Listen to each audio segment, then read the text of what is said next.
छोटे शेयर ऊंची छलांग और दर्शकों के काफ़ी सारे सवाल हमें मिल चुके हैं। अंशुल जैन साहब हमारे साथ हैं।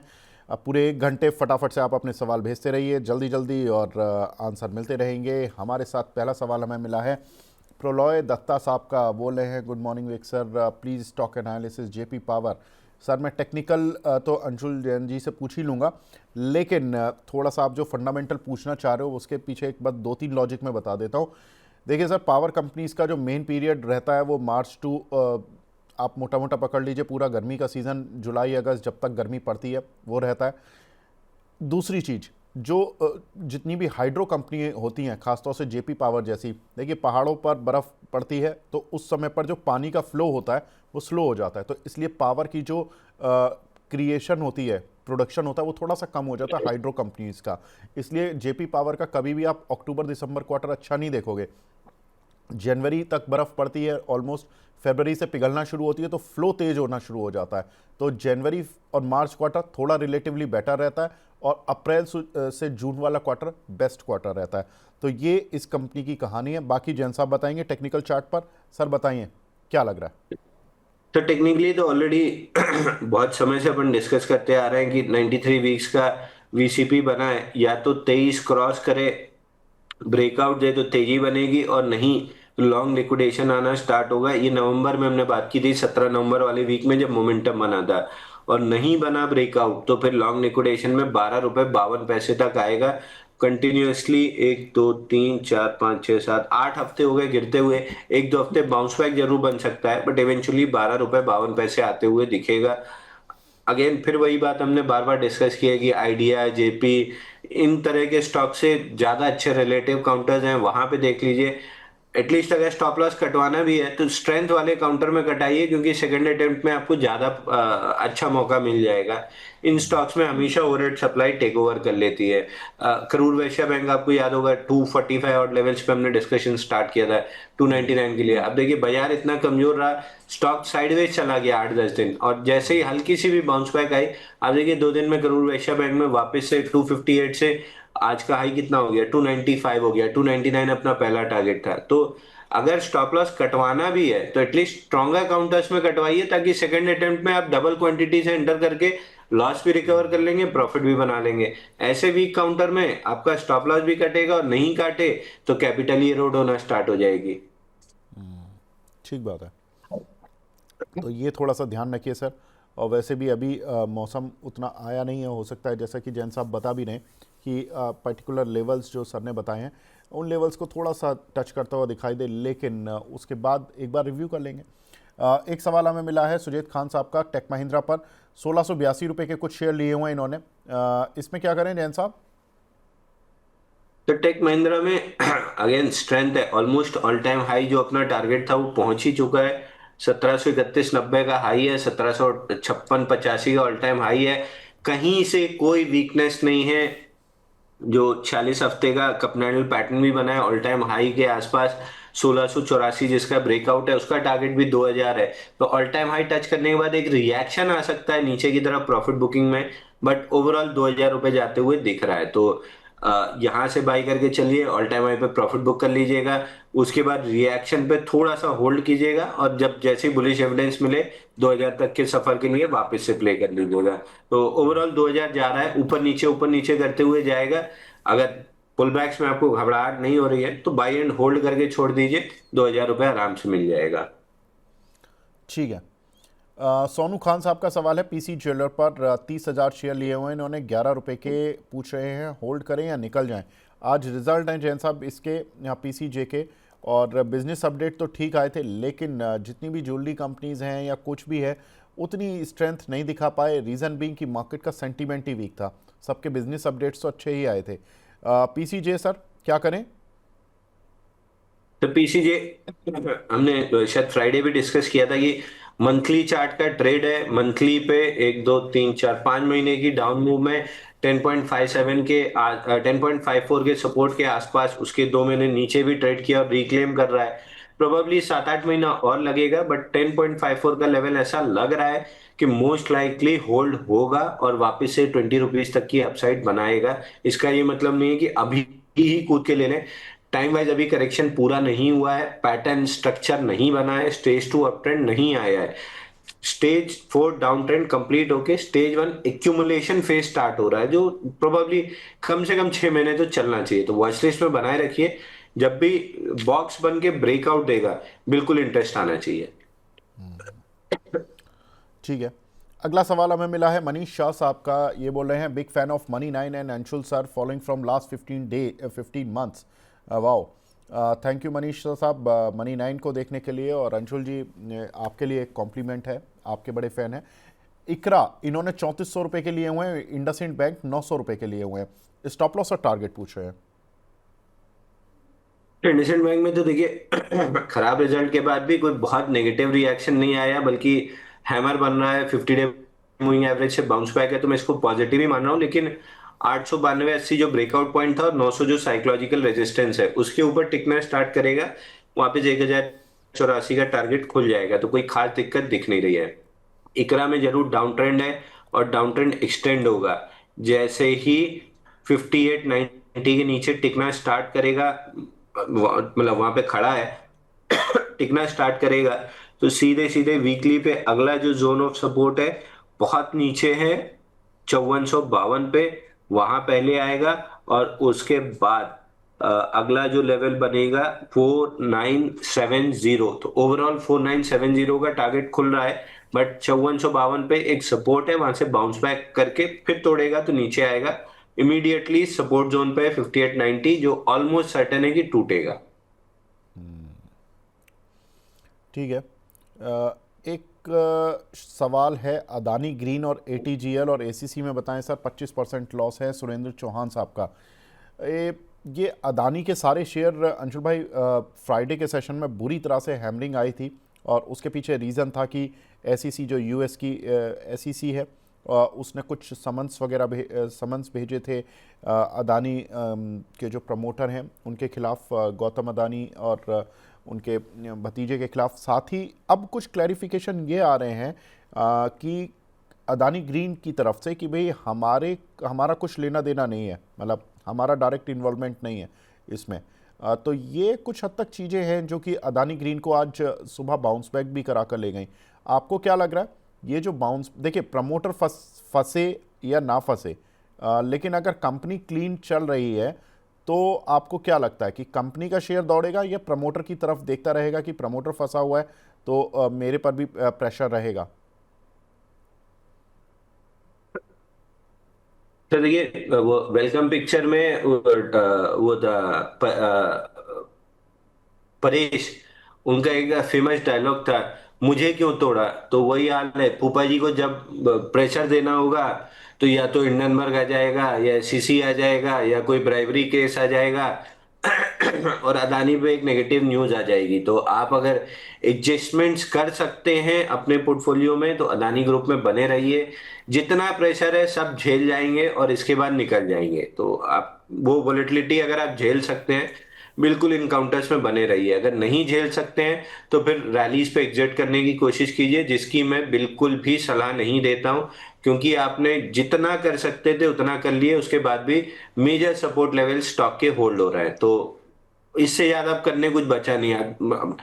या तो आखिरी चीज वही बची है कि हेलीकॉप्टर भेज के अदानी को घर से उठवा लेंगे, जैसे वेनिजुला से उठवा लिया, तब तो अलग बात है। अगर वो नहीं हो रहा है तो फिर अदानी में ऑलमोस्ट अब यहाँ से करने के लिए आपके पास कुछ बचा नहीं है। जिस दिन ट्रेड डील आप हो ही जाएगी उस दिन से अदानी आपके टारगेट से हट ही जाएगा। तो फूफा जी की नाराजगी है, ट्रेड डील तक चलेगी और एक आध दो बार ऐसी नेगेटिव न्यूज आ सकती है जब उनको ट्रेड डील के लिए प्रेशर बनाना होगा, क्योंकि अभी यूरोप के साथ ट्रेड डील चल रही है तो चिड़ कहीं तो निकलेगी। तो अब एक मौका यहाँ मिल गया तो यहाँ निकाल लिया, तो और कहीं इधर उधर मिल जाएगा। बाकी अगर आपके पास समय है, पैसा है, पेशेंस है, ये शेयर आपको लॉस नहीं देंगे। एटीजीएल अपने बिल्कुल बॉटम पे खड़ा है, 535 निकलने के बाद एक 40-50 रुपए 70 रुपए की शॉर्ट कवरिंग आ सकती है, तो वहां पे एक ट्रेडिंग अपॉर्चुनिटी आपको मिल सकती है। बाकी अदानी ग्रीन तो अभी मैंने एडजस्टमेंट किए हैं तो उस पर डिस्कशन नहीं होगा। एसीसी जाके अंबुजा में मिलना है तो आप चाहे एसीसी लीजिए चाहे यहाँ से अंबुजा ले लीजिए, दोनों में से कोई फर्क नहीं पड़ता है, दोनों ऑल टाइम हाई निकल जाएंगे। बिल्कुल ठीक बात है। तो यहाँ पर अदानी स्टॉक्स में देखिए, ये अब टेक्निकल चार्ट या ये वो वाली कहानी ज़्यादा इनफैक्ट नहीं रह गई है। इसमें अब जो प्रॉब्लम चल रही है वो पॉलिटिकल एंगल से ज़्यादा लग रही है, और डोनाल्ड ट्रंप की साइड से। और जैसे ही अमेरिका को कुछ प्रेशर बनाना होता है तो वो या तो अदानी ग्रुप के थ्रू या दो तीन एंगल्स उन्होंने लिए हुए हैं, रशिया का क्रूड, अदानी ग्रुप और बहुत अलग अलग चीज़ें जिस पर वो वॉर करते हैं, और इंडियन जो इकॉनमी है या इंडियन चीज़ें उनको डिस्टर्ब करने। लेकिन कहीं ना कहीं अगर ट्रेड डील हो जाती है तो डेफिनेटली ये बात हो सकता है कि एक ठंडे बस्ते में चली जाए। लेकिन फूफा जी, जो अंशुल जी की लैंग्वेज में डोनाल्ड ट्रंप, ट्रंप साहब अगर कल को कुछ भी उनका फिर मूड ख़राब हो जाता है किसी बात पे, तो फिर किस दिन क्या उखाड़ दें पता नहीं है।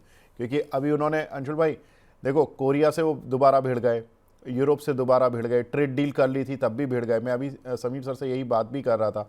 मैंने कहा इनका तो ट्रेड डील करना या ना करना बात बराबर ही है, कोई ख़ास फ़र्क नहीं पड़ता यूएस से आज की डेट में। क्योंकि आपने, यूरोप वालों ने ट्रेड डील की थी, उन्होंने सोचा था कि हम सेफ एंड सिक्योर हो गए हैं। अचानक से डोनाल्ड ट्रंप ग्रीनलैंड वाले मुद्दे पर उखड़ गए उनसे। हालांकि एक हफ्ते डिस्टर्ब करा उन्होंने पूरा मार्केट, फिर ठीक हो गए। लेकिन अब कोरिया के साथ भिड़ रहे हैं। मतलब उनको खुद नहीं पता कि वो किसके साथ दोस्ती निभा रहे हैं, और किस दोस्त के साथ, जिसके साथ घूम रहे हैं उसी को कल गाली, मतलब उनको ही कल उनके चीज़ों को एब्यूजिव लैंग्वेज यूज़ करके क्या कर सकते हैं, कुछ भी नहीं पता उनका।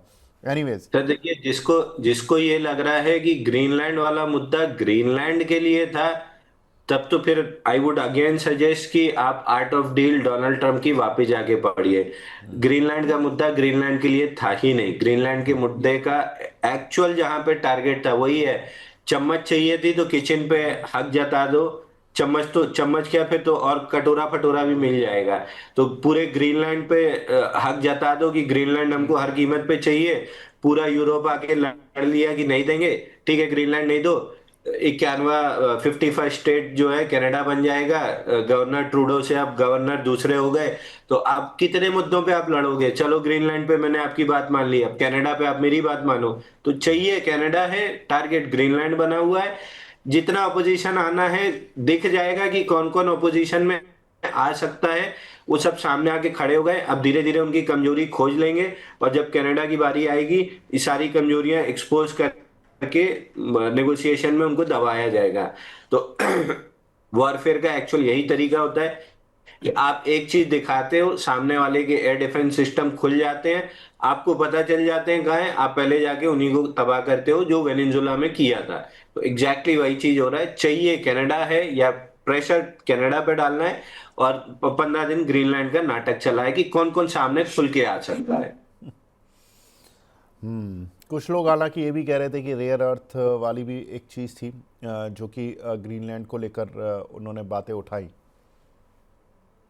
वो इतना इतना गहराई में जाके है कि आपके लिए कॉस्ट इफेक्टिव नहीं है। तो may be down the line 20 25 50 साल बाद, 40 साल बाद जब बर्फ पिघल जाए तब भले हो जाए, but at this point in time तो नहीं है। तो at this point in time focus Canada ही रहेगा।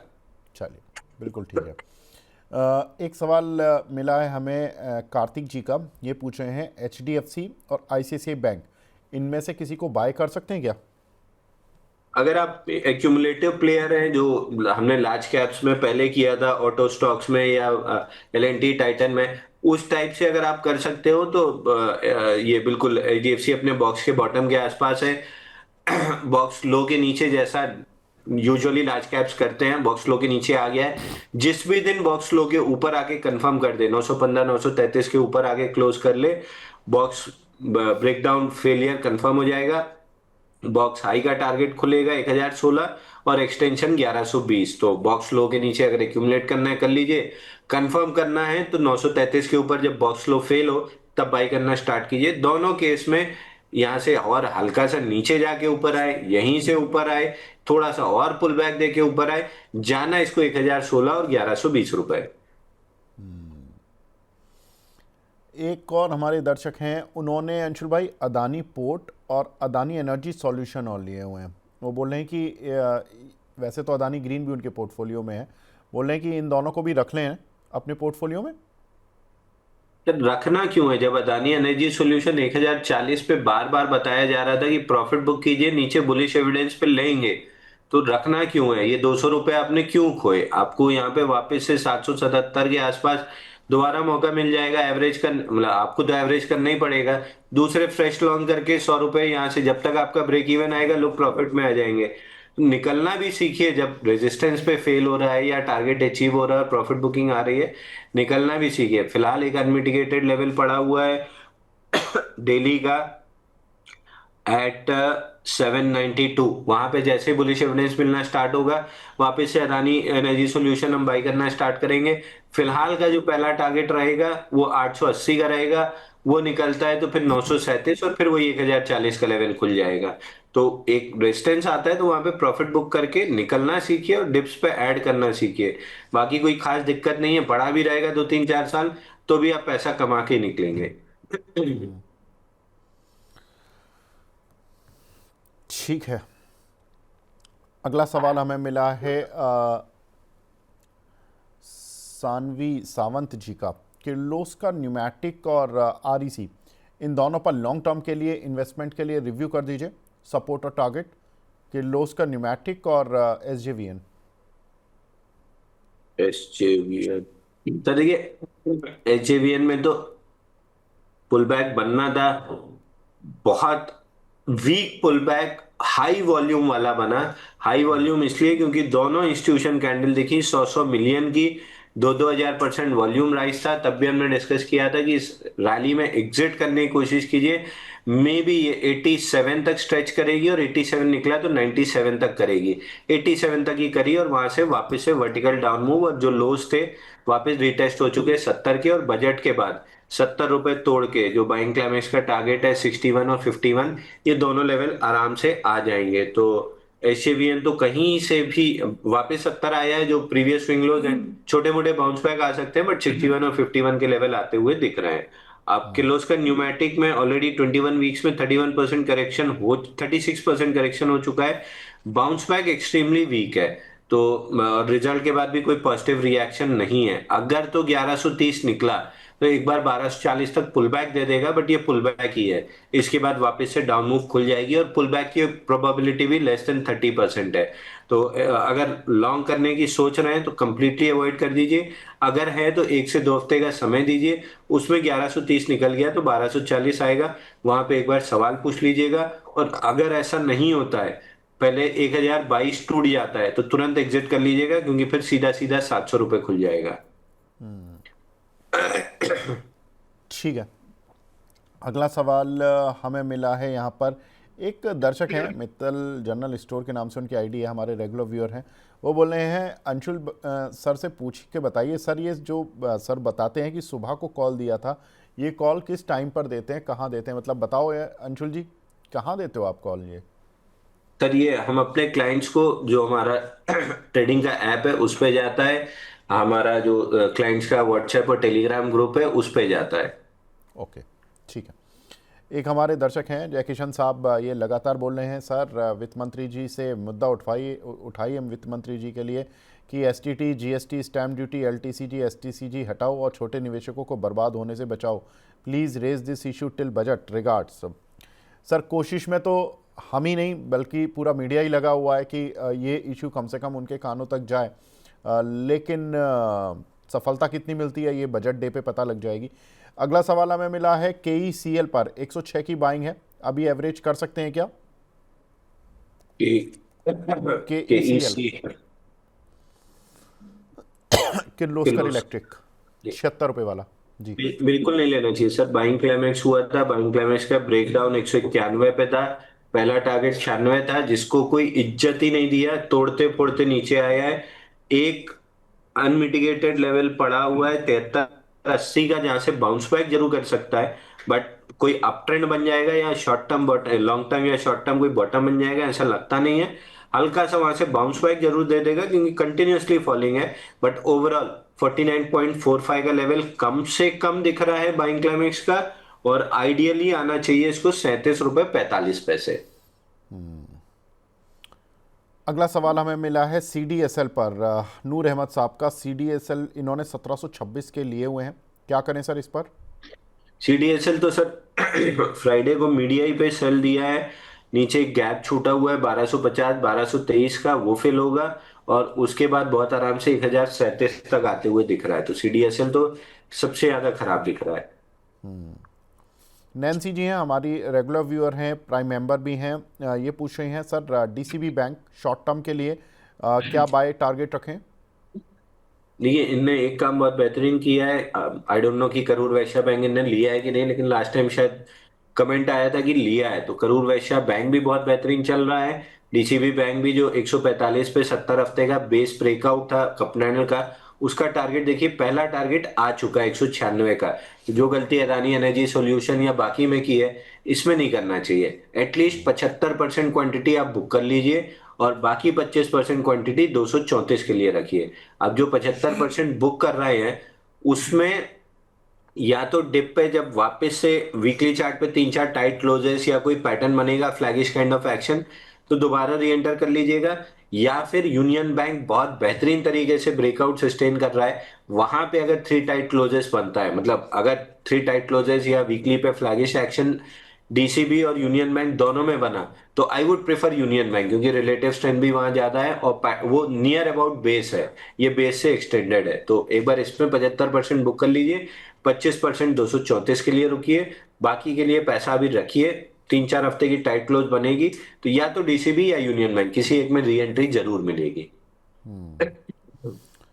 ठीक है।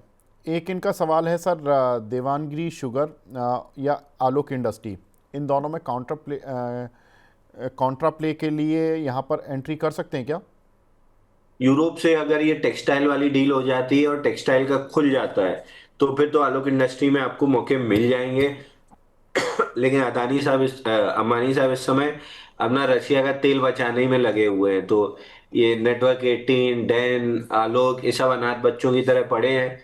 वहां से ध्यान हटके जब यहाँ आएगा तो चल जाएंगे। देवंगरी शुगर 417 पे हम 517 पे हम निकल चुके हैं। दोबारा कोई पैटर्न बनेगा तुम जरूर बाई करेंगे। 5 रुपए 2 पैसे के ऊपर टिकना बहुत जरूरी था, जो नहीं टिका। थर्सडे को रिवर्सल कैंडल है, जब तक अब थर्सडे का हाई नहीं क्रॉस होता है 5.5, तब तक तो अवॉइड करेंगे। उसके पहले अगर कोई पैटर्न बन गया तो बाई करेंगे, नहीं तो 5.5 के पहले तक तो नहीं बाई करेंगे, अनलेस कोई अच्छा टाइट पैटर्न बन गया तो। नायका, तरुण मांझी जी का सवाल है, 255 पर लिया है, क्या करें? सर, नाइका अच्छा है, नाइका में कोई खास दिक्कत नहीं है। नाइका ब्रेकआउट रीटेस्ट करने अगर मिलता है आपको 234 के 224 के आसपास बेस ब्रेकआउट था। देखिए, नाइका में फिर भी अगर आपने वही गलती की है, नहीं की है तो ठीक है, बट अगर आप पुराना लेके बैठे हैं, तो नाइका में हमने डिस्कस भी किया था 256 पे, कि 256 पे ब्रेकडाउन आ रहा है, एक बार निकल जाइए।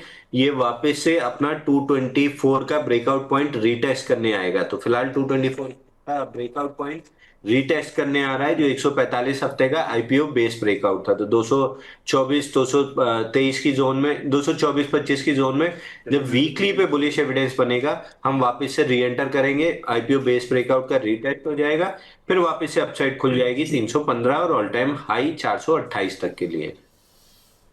ठीक है। श्रुति शर्मा जी का सवाल है, एचबीएल इंजीनियरिंग, यहाँ पर इन्होंने 719 के लिए हुए हैं, क्या करना चाहिए इस पर?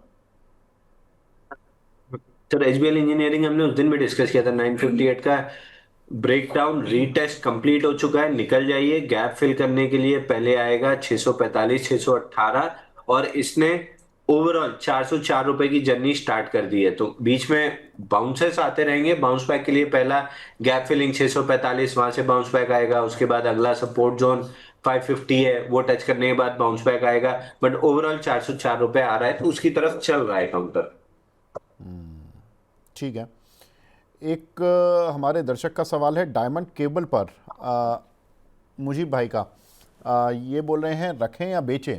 ये भी अदानी ग्रुप से ही जुड़ी हुई कंपनी है, उन्हीं के रिलेटिव्स की है डायमंड केबल। अंशुल जी, क्या करें? देखिए, जीजा जी इस समय कमजोर चल रहे हैं। 140 रुपए नहीं टूटना चाहिए था, जो टूटा है। तो मेजर सपोर्ट पहले टेस्ट होने जाएगा, विच इज समवेयर अराउंड 105 रुपए। तो फिलहाल 105 रुपए आ रहा है। बट जो मेजर डाउनसाइड थी वर्टिकल वाली वो खत्म हो चुकी है, तो अब slow and study downside bounce back के साथ आती रहेगी, बट एक बार 105 रुपए आते हुए दिख रहा है। मैं नहीं एक्सपेक्ट कर रहा था कि 140 के नीचे क्लोज होगा, बट मार्केट वीकनेस की वजह से क्लोज हुआ है, तो एक बार 105 रुपए तक आ सकता है। ठीक है, एक सवाल हमें सुपर चैट पर मिला है आदित्य जी का। ये पूछ रहे हैं वारी एनर्जीज, इनके दो तीन सवाल हैं। वारी एनर्जीज इन्होंने 2655 रुपये के लिए हुए हैं, डीएलएफ 650 के लिए हुए हैं। फिर पेटीएम पर भी आता हूँ अंशुल भाई, पहले ये दोनों बता दीजिए, होल्ड या एग्जिट, वारी एनर्जीज और डीएलएफ। सर डीएलएफ तो देखिए थोड़ा सा बाउंस बैक मिल सकता है। डीएलएफ डिस्कस करने से पहले रियलिटी इंडेक्स ही डिस्कस कर लेते हैं। 862 का ब्रेकडाउन हमने डिस्कस किया था वीकली चार्ट पे कि ये बना तो 765 तक आएगा। 765 के नीचे लास्ट वीक क्लोजिंग आई है। बाउंस बैक में 765 अगर रिक्लेम नहीं हुआ, मेरे को नहीं उम्मीद है कि होगा, अगर हो गया तो ठीक है, थोड़ा और बाउंस बैक एक्सटेंड करेगा। बाकी मेरे को लग रहा है 765 टेस्ट करके ये एक राउंड और वीकनेस 698 तक देगा। तो ये सारे काउंटर्स रियलिटी के वीक लग रहे हैं। इसमें डीएलएफ में छोटा मोटा बाउंस बैक बन सकता है समवेयर अराउंड, एक बार खींचा तो 627 640 तक, बट ओवरऑल बाकी काउंटर्स बहुत ज्यादा वीक है, तो इसके बाउंस बैक में भी सेलिंग ही आती हुई दिखेगी, तो मेरे को बहुत अच्छा नहीं लग रहा है। वारी में बॉक्स के जो हमने ऊपर 3743 पे जो ब्रेकडाउन मतलब ब्रेकआउट फेल वाले चार टारगेट डिस्कस किए थे, 3445, 3116, 2828 और 2530। फाइनली 2530 के नीचे क्लोज किया था थर्सडे को, अच्छे रिजल्ट के सारे गैप के साथ उसको रिक्लेम किया। आज के सेशन में वही गैप फिल हुआ है। ऊपर में 20 डे मूविंग एवरेज 2690 और 50 डे मूविंग एवरेज 2828, ये दो लेवल आपको मिल सकते हैं। आज का लो स्टॉप लॉस लगा लेना चाहिए अगर आप लॉन्ग कर रहे हैं वारी एनर्जीज में, तो करना चाहिए, मगर 0.25% ऑफ द कैपिटल से ज्यादा रिस्क होनी नहीं चाहिए, क्योंकि ओवरहेड सप्लाई बहुत जल्दी टेक ओवर करेगी। तो क्विक इन क्विक आउट वाला प्ले करना है, 0.25% ऑफ द कैपिटल रिस्क लगा के तो कर सकते हैं। मैं जनरली ऐसे ट्रेड छोड़ देता हूं, क्योंकि ओवरहेड सप्लाई कब टेक ओवर करेगी पता भी नहीं चलता है। एक हमारे दर्शक हैं, पहले तो इनका एक सवाल और रह गया, पेटीएम। पेटीएम इन्होंने 1338 का लिया हुआ है, इसमें क्या करना है?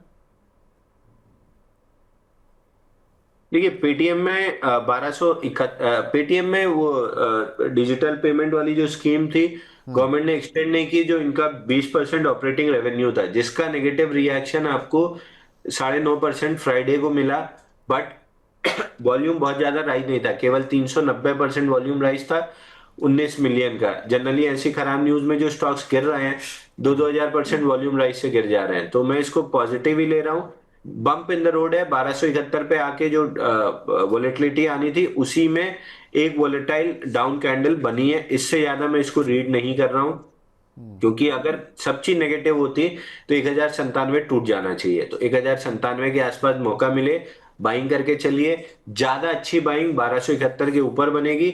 दोनों केस में टारगेट ऑल टाइम हाई का ही है। 1271 का पहला टारगेट था आईपीओ बेस्ड ब्रेकआउट का, उसके पास अच्छी वोलेटिलिटी हो चुकी है, नेक्स्ट लेग में जब भी निकलेगा ऑल टाइम हाई निकाल देगा।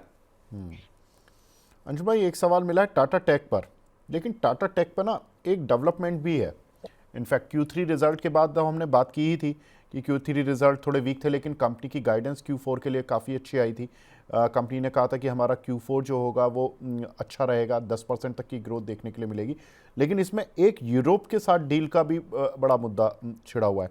वो ये है कि यूरोप से भी इनका एक बड़ा बिजनेस आता है, और इनका जो एक बड़ा क्लाइंट है टाटा मोटर्स। टाटा मोटर्स का इंडिया ऑपरेशन में भी इनका रोल है, और जैगुआर रेंज रोवर में भी है। तो ये इम्पॉर्टेंट है कि टाटा मोटर्स के साथ ये कंपनी जुड़ी हुई है, ऑलमोस्ट 50% रेवेन्यू लेती है अपना। तो पहला पार्ट तो इनका ये हो गया कि टाटा मोटर्स से भविष्य जुड़ा हुआ। दूसरा, BMW इनका बड़ा क्लाइंट है। अब BMW के साथ इन्होंने बहुत सारे वेंचर्स किए हैं। BMW है यूरोप की कंपनी, और BMW इंडिया में एंट्री करना चाहती है। अगर BMW और टाटा मोटर्स, जो कि टाटा मोटर्स का जो रेंज रोवर वाला बिजनेस है, वो अगर इंडिया में और फलता फूलता है, BMW का फलता फूलता है बिजनेस, तो टाटा टेक को इनडायरेक्टली बेनिफिट दिख तो रहा है। लेकिन क्या ये चार्ट पर दिख रहा है, नहीं दिख रहा है, ये अंशुल जी बताएंगे। अंशुल जी, कैसे दिख रहा है सर टाटा टेक?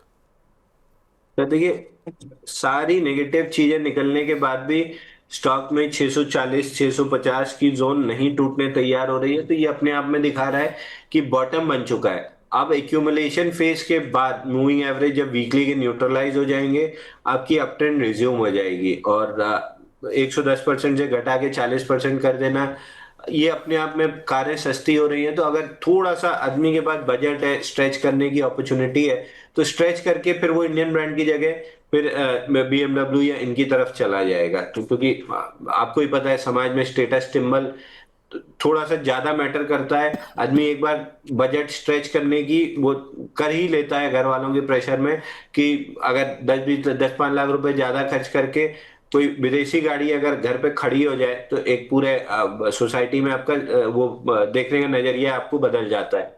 तो अगर इसका इफेक्ट आपको एक दो सेल्स नंबर्स में दिखते हैं मंथली के, तो आप मान के चलो कि फिर ये रिपल इफेक्ट में कन्वर्ट हो जाएगा, जो कि M&M के लिए और थोड़ा बहुत इसके लिए टाटा मोटर्स के लिए नेगेटिव हो सकता है। इंडियन टाटा मोटर के इंडियन ब्रांड्स के लिए, फॉरेन ब्रांड के लिए फिर तो वहां पे बैलेंस आउट हो जाएगा। बट M&M के लिए चीज नेगेटिव हो सकती है, क्योंकि XUV 700 जिस हिसाब से इनकी बिक रही थी, थोड़ा सा वहां पे इनको बैकफुट पे आना पड़ सकता है। मारुति तो टोयोटा के साथ क्रॉस बेजिंग की है, तो टोयोटा ही का माल मारुति के ब्रांड पे बेच रही है 4-5 लाख रुपए सस्ता करके, तो वो तो बिकता रहेगा। तो चीजें पॉजिटिव होती जा रही हैं। चार्ट पे बॉटम लग चुका है। जैसे जैसे रिजल्ट सुधरेंगे BMW के और इनके और सेल्स नंबर, टाटा टेक में आपकी अपसाइड बन जाएगी। तो 955 रुपए तक के लिए टाटा टेक को आराम से होल्ड करके बैठना चाहिए। अच्छा, जिन लोगों ने 700-720 रुपए की रेंज के लिए हुए हैं, क्या वो एवरेज कर सकते हैं कोई एक छोटा स्टॉप लॉस लगाकर? स्टॉप लॉस की जरूरत नहीं है सर। स्टॉप लॉस फिर ट्रेडिंग पोजीशन के लिए होती है। शांति से एवरेज के लिए मैं 629 रुपए के लिए बैठा हूँ। 629 क्योंकि वीकली का स्विंग लो है, आ ही नहीं रहा है। पिछले ऑलमोस्ट उसके पास आ गया था 9 दिसंबर को, तब से बस छका रहा है, टच नहीं कर रहा है। 629 पे कोई भी बुलिश एविडेंस मिले या नहीं भी मिले, तो एक बार बाई करके छोड़ देना चाहिए। ऊपर में 629 वाला आप 707 रुपए पे बुक कर सकते हैं, 707 725 में। और 725 के ऊपर निकलते ही से 955 रुपए का टारगेट खुल जाएगा। तो अगर एक छोटा सा स्कैल्प ले रहे हैं, तो 629 से 707 तक का प्ले बन सकता है। 629, 707, ये दो एक रेंज है, लोअर साइड की और हायर साइड की। फिलहाल इस रेंज में काउंटर आप देख सकते हो। उसके बाद आप करीब 900 साढ़े 900 रुपये की रेंज तक के लिए भी आप इसमें बने रह सकते हो। ठीक है। सर स्टैंडर्ड डिस्क्लेमर रह गया, मेरे पर्सनल पोर्टफोलियो में है। 629 के बाद बुलिश एविडेंस दिखेगा तो मैं भी बाइंग अटेम्प्ट करूंगा। मेरे पर्सनल पोर्टफोलियो में है ये स्टॉक। ठीक है, ठीक है। अगला सवाल हमें मिला है यहाँ पर नवरी बाज़ार के नाम से है। इनका सवाल है, मार्केट में इतनी ज़्यादा हवा भरी है, अभी तो और गिरेगा। अरे सर, सवाल नहीं है ये तो, आप तो प्रेडिक्शन दे रहे हैं। चलिए, बहुत बढ़िया बात है अगर आपकी प्रेडिक्शन है और आपने उस पर कोई पोजीशन बनाई हुई है। अदानी ग्रुप के शेयरों पर मैडम बात हो गई है साक्षी जी, तो अब इस पर दोबारा बात करने का कोई औचित्य नहीं है। एक सवाल हमें मिला है यहाँ पर संजीव कुमार जी का। इनका सवाल है सर, सिरमा पर 702 रुपये के इन्होंने लिए हुए हैं और SBFC लिए हुए हैं 103 रुपये के। दोनों पर आपका व्यू लॉन्ग टर्म के लिए लेना चाहते हैं? सर दोनों SPFC 9,900 करोड़ का मार्केट कैप है, और सिरमा SCX 12,000 करोड़ का मार्केट कैप है, 12,700 का। दोनों स्मॉल कैप में आते हैं। एक चीज, अभी वीकेंड में जब मैंने स्कैन रन किए थे, generally mid cap small cap micro cap हम कैसे ट्रेड करते हैं, जहाँ पे रिजल्ट्स बहुत बेहतरीन आ रहे हो, कम से कम 25% EPS ग्रोथ हो और ideally triple digit EPS growth हो, उसकी लिस्ट अगर बड़ी है, मतलब आप समझ के चलो कि मोमेंटम मार्केट में डेवलप होना स्टार्ट हो रहा है। क्योंकि बड़ी लिस्ट है तो फंड्स के पास भी पैसा लगाने के लिए बड़ी जगह है। अगर ये लिस्ट ही छोटी होती जा रही है, तो आप ये समझ के चलो कि फंड्स का इंटरेस्ट भी कम होता जाएगा, क्योंकि वॉच लिस्ट आपकी छोटी है। वॉच लिस्ट छोटी नहीं है, वॉच लिस्ट डिजास्टर है। मतलब 4,000 के यूनिवर्स पर रन करके अगर आपको 25-30 स्टॉक रिजल्ट वाली वॉच लिस्ट में दिख रहे हैं, तो ये डिजास्टर वाला एनवायरनमेंट है, ना कि खराब। तो अगले 2-3 महीने आपको मिड कैप स्मॉल कैप में ट्रेडिंग के बारे में भी बहुत कम सोचना चाहिए। Forget about long term investing. अगर करना ही है तो म्यूचुअल फंड मैनेजर को पैसा दीजिए, वो कहीं ना कहीं से हीरा खोज के ले आएगा कोयले की खान से। आप और मैं तो नहीं ढूंढ पाएंगे। हम ट्रेडिंग बेट जरूर ढूंढ लेंगे, वो म्यूचुअल फंड मैनेजर से अच्छा ढूंढ लेंगे, लॉन्ग टर्म नहीं ढूंढ पाएंगे। और ये दोनों स्टॉक्स के लॉन्ग टर्म चार्ट बहुत खराब है। 644 अगर निकल गया सिरमा एसजीएक्स, तो आप मान के चलो कि इस स्टॉक में 499 तक की डाउनसाइड रिजल्ट के बाद एक ब्रेकडाउन कैंडल बनी है, जो टोटल ब्रेकआउट को फेल कर रही है, जो बड़ा आईपीओ बेस्ड ब्रेकआउट था। हालांकि उसका टारगेट हो चुका था, बट उस लेवल को वापस आके फेल कर रहा है। तो सीधा सीधा ऑल टाइम लो की जो रेंज है 77 रुपए से 72 रुपए, वो रेंज खुलती हुई दिख रही है। तो दोनों स्टॉक खराब है। और ओवरऑल स्पेशली माइक्रो कैप, उसमें जोड़ लीजिए स्मॉल कैप और कुछ हद तक मिड कैप। डिजास्टर एनवायरनमेंट है इस समय, दूर रहने में ज्यादा भलाई है। ठीक है सर। एक सवाल हमें मिला है ऋषभ जी का, ये पूछ रहे हैं सुपर चैट पर, विनाइल केमिकल और प्रीमियर एनर्जी, इन दोनों में से सर किसी को ले सकते हैं? बिना VYN, विनाइल। सर विनाइल की स्पेलिंग बताइए। VINYL, ये 211 रुपये वाला। अच्छा, विनाइल केमिकल। और दूसरा कौन सा था? Premier energy.